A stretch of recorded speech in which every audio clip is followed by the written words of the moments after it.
Flights are $1,000 each, my son wrote. If you can't afford it, stay behind. I stared at the message, reading it 3 times before I even blinked. It was dropped into the family group chat like a casual update, surrounded by emojis and beach photos. Hawaii, 2026. Mandatory. Someone had titled the thread. My name was already listed in the confirmed list. I hadn't confirmed anything. I hadn't even been told about the trip. Scrolling up, I saw messages from Dorian's wife Aria gushing about the resort spa packages. My ex-husband chimed in about a golf tournament he'd already registered for. A cousin posted an itinerary zip-lining dinner cruises, snorkeling. I typed one message. What's the total cost per person? No one responded. 5 minutes later, they were talking about matching luggage tags. I didn't want to cause a scene. Maybe they'd made a mistake. Maybe they thought I already knew. I closed the chat, opened my banking app and froze. Fraud alert. 4 charges each, nearly $4,000. Airline codes. First-class fares. I sat down. Not because I wanted to, but because my knees simply gave way. I clicked through the transactions. One of them was marked confirmed with an email address linked to Dorian. Another listed Aria's maiden name under passenger. Mine wasn't there. The credit card was mine. A Visa I kept for emergencies and the occasional grocery run. Years ago, I'd let Dorian link it temporarily while his new card was delayed in the mail. I had forgotten to remove it. The phone buzzed again. A message from Aria. We're so excited you're coming, Mom. It'll be nice to get you out of the house for once. I stared at the screen for a long moment, then tapped dispute charges. A few more taps, and the card was locked.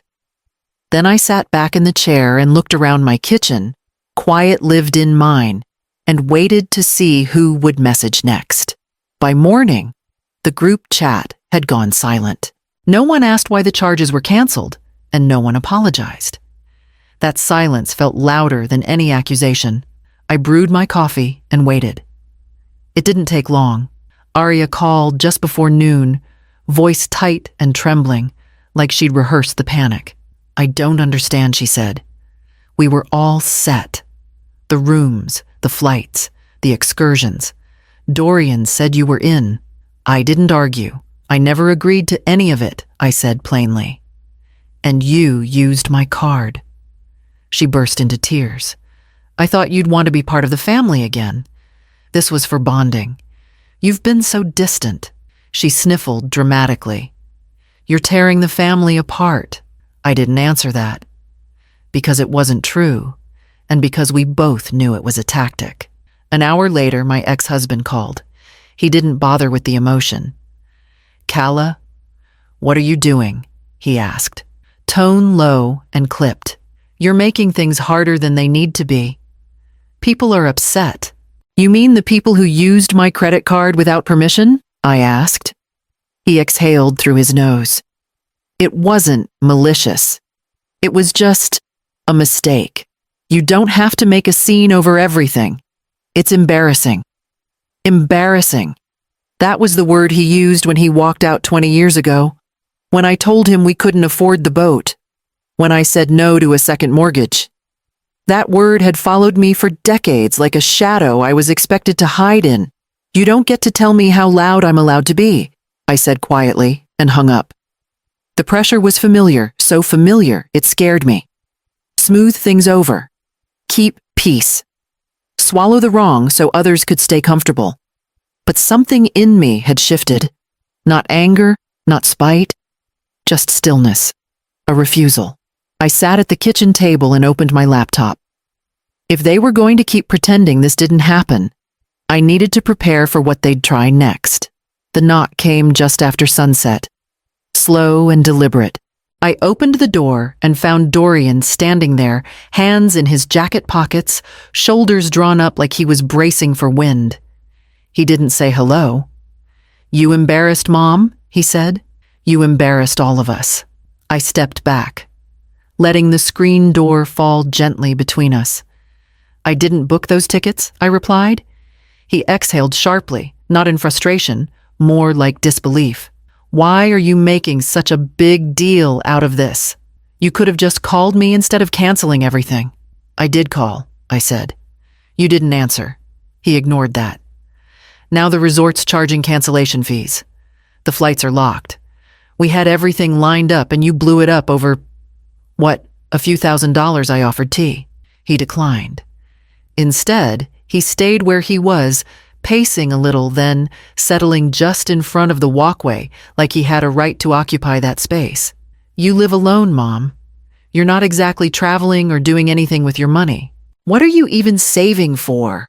That line, so casual, so careless, hit harder than anything else, as if my worth began and ended with how I could be used. As if I didn't already give him everything I had when he was too young to know what it cost me. I didn't raise my voice. I didn't explain budgeting or dignity or trust. I simply closed the inside door and locked it. Through the screen, I could see his silhouette pause. He didn't knock again. Just stood there for a long time, quiet and motionless, until finally turning back toward the curb. I waited another minute before pulling my laptop closer. It was time to check the email account I hadn't used in years. The one Dorian helped me set up, the one still linked to my name. I was still at the kitchen table when the phone rang. The number was familiar. Jessica, my niece.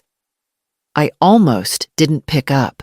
My head was heavy from the day, from the silence, after Dorian left, from the thought of what else I might find in that old email account. But something in me knew to answer. Aunt Calla, she said softly, skipping the pleasantries. I heard what happened. They told everyone you overreacted about the tickets. Her voice trembled, but it wasn't from surprise. It was recognition. They did the same thing to me last year, she said. Used my credit card to pay for Aria's dental work. Told everyone I offered because I make good money now. When I confronted them, they said I must have forgotten agreeing to it. Then they stopped talking to me for 3 months.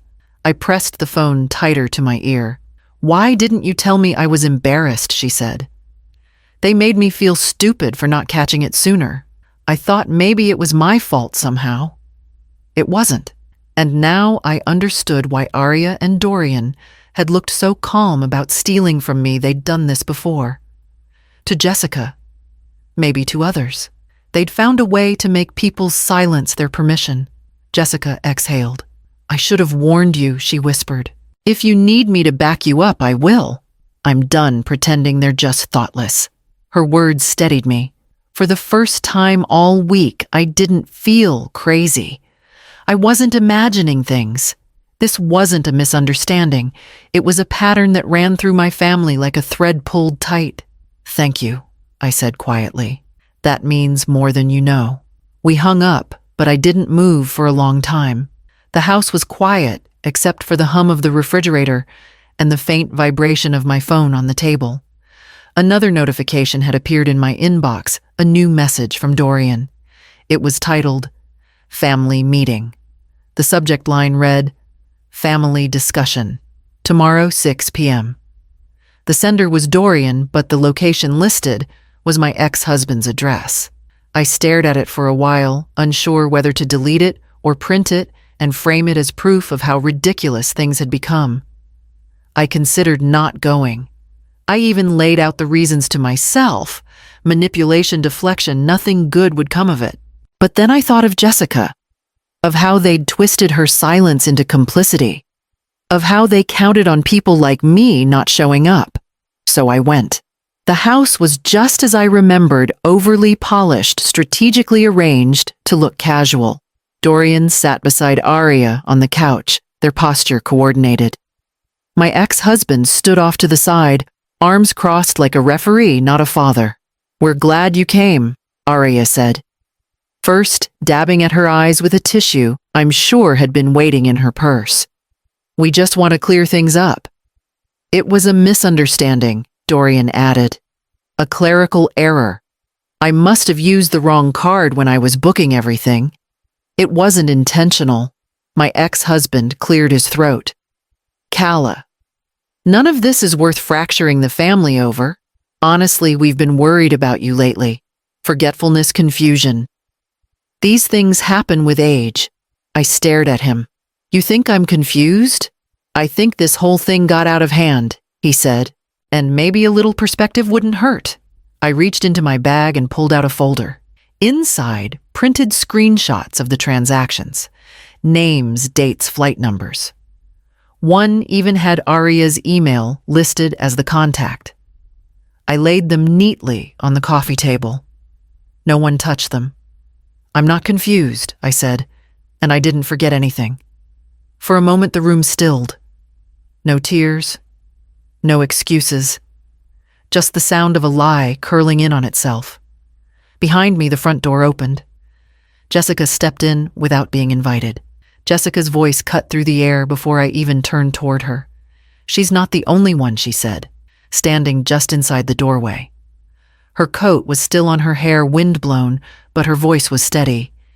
You did it to me, too? Aria blinked. Jessica. This isn't— Don't, Jessica snapped. Last year you used my credit card for your dental work, said I offered. When I asked for the money back, you told everyone I was being dramatic. You stopped talking to me for months. No one spoke. My ex-husband's arms lowered slightly. Dorian shifted, his confidence slipping for the first time. Jessica crossed the room, set her phone on the coffee table, and scrolled through screenshots of her own statements. Here, same charges, same pattern. Cousin Marta, who'd been sitting in the back, quietly cleared her throat. They used my card too, she said, for the deposit on their anniversary trip. I didn't even know until the hotel called about damages. Then Ethan spoke up. They told me Calla approved using her points for the flights, that she wanted to help the family. I see now that was a lie. The air changed, sharp, thin, alive with disbelief. Aria's mascara smudged as she pressed her hands to her face.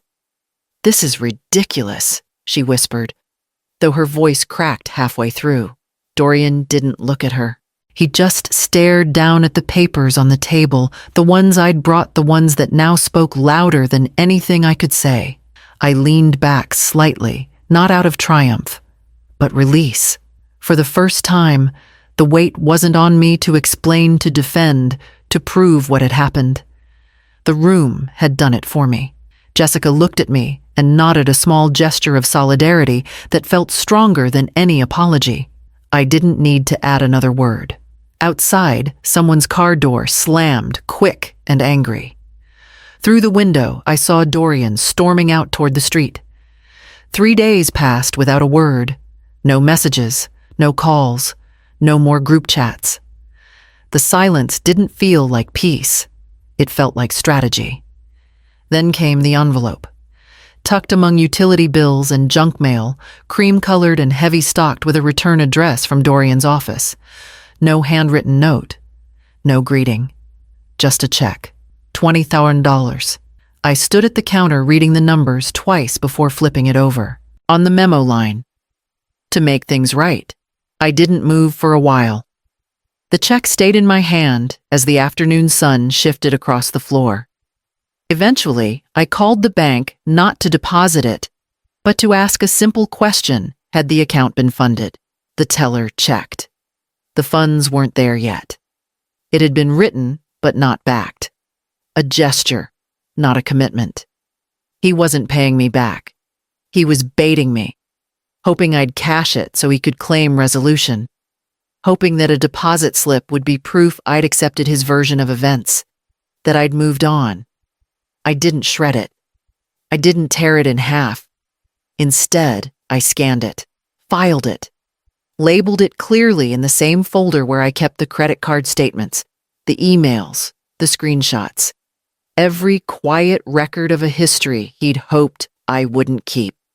Later that night, I made tea and sat by the window with the folder open beside me. There was something grounding in the order of it, rows of evidence lined up, calm and exact. I didn't want revenge. I wanted distance. I wanted safety.